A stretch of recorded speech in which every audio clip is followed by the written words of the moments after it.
విశాఖపట్నం గాజువాకలో steel plant భవిష్యత్తుపై కార్మికులు నిర్వాసితులు తీవ్రమైన ఆందోళన వ్యక్తం చేస్తున్నారు. 32 మంది అమరవీరుల త్యాగంతో సాధించుకున్న విశాఖ స్టీల్ ప్లాంట్ దశల వారీగా నిర్వీర్యం చేస్తున్నారని వారు మండిపడ్డారు. ఎన్నికలకు ముందు ఉద్యమ శిబిరానికి వచ్చి హామీలిచ్చిన ముఖ్యమంత్రి, ఉప ముఖ్యమంత్రి ఇప్పుడు స్పందించడం లేదని కార్మికులంతా ఆగ్రహాన్ని వ్యక్తం చేస్తున్నారు.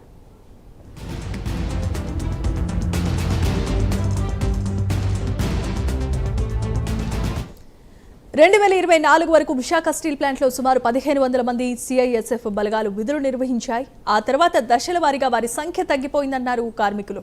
ప్రస్తుతం కొనసాగుతున్న 350 మంది సెక్యూరిటీ సిబ్బందితో పాటు 120 మంది ఫైర్ సేఫ్టీ సిబ్బంది వెనక్కి తీసుకోవాల్సిందిగా ఆదేశాలు రావడంతో ప్లాంట్ భవిష్యత్తుపై అనుమానాలు మరింతగా పెరిగిపోయాయని వారంతా అంటున్నారు.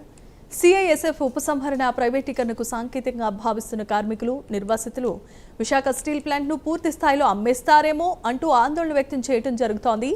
ఆంధ్రప్రదేశ్కు తలమానికంగా విశాఖకు ఆర్థిక గుర్తింపు తీసుకొచ్చిన స్టీల్ ప్లాంట్ కాపాడుకునేందుకు రాష్ట్ర ప్రజలు, ప్రజా సంఘాలు ముందుకు రావాల్సిందిగా పిలుపునిచ్చారు.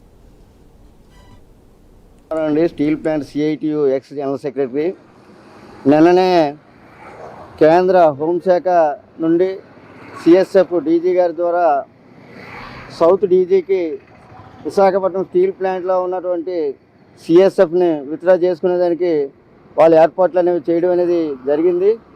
దానిలో భాగంగానే 1331 మంది ఉన్నటువంటి సిఎస్ఎఫ్ పర్సనల్స్ అందరినీ కూడా, అంటే దాదాపు 290-280 మంది ఫైర్ సర్వీస్లో ఉన్నవారు, అలాగే దాదాపు 1300 పైచిలికి ఉన్నటువంటి సిఎస్ఎఫ్ కానిస్టేబుల్స్ని, అలాగే మొత్తం స్టాఫ్ని అందరినీ కూడా విత్డ్రా చేసుకోవడానికి నిర్ణయం అనేది జరిగింది.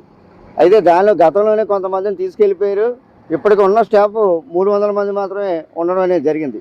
అయితే కూటమి ప్రభుత్వం వచ్చిన తర్వాత విశాఖపట్నం స్టీల్ ప్లాంట్కి ఏదో చేస్తామని చెప్పి వాళ్ళ యొక్క స్పెషల్ ఫోర్స్ని ఇక్కడికి డంప్ చేయడం అనేది జరిగింది. ఒకటి. రెండోది ఏంటంటే, భారతదేశంలో ఎక్కడైనా సరే ప్రభుత్వ రంగ సంస్థ ఉందంటే ఆ సంస్థని సెక్యూర్ చేయడానికి కూడా సిఎస్ఎఫ్ వారిని పెట్టడం అనేది జరుగుతూ ఉంది.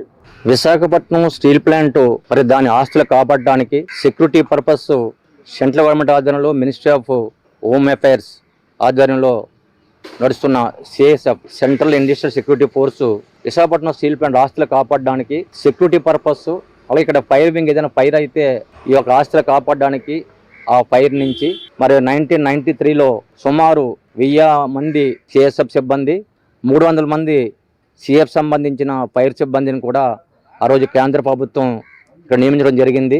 ఈ 33 సంవత్సరాల్లో స్టీల్ ప్లాంట్ ఆస్తులు సుమారు ఇప్పుడు 4 లక్షల కోట్ల ఆస్తి ఉంది. ఇప్పుడు స్టీల్ ప్లాంట్లో మొత్తం ఆస్తులు కూడా విశాఖపట్నం స్టీల్ ప్లాంట్ ఆస్తులన్నీ కూడా ఈ సిఎస్ఎఫ్ వాళ్ళు చాలా కాపాడారు.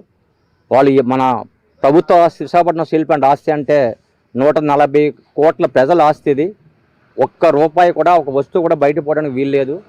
దాన్ని రక్షించవలసిన బాధ్యత కూడా కేంద్ర ప్రభుత్వం మీద ఉంది. కాబట్టి ఆ రోజుల్లో నిర్ణయం తీసుకొని మరి కాంగ్రెస్ గవర్నమెంట్ విశాఖపట్నం స్టీల్ ప్లాంట్కి సిఎస్ఎఫ్ యూనిట్ని, విశాఖపట్నం యూనిట్ని ఏర్పాటు చేసి 1030 మంది సెక్యూరిటీ సిబ్బంది, 300 మంది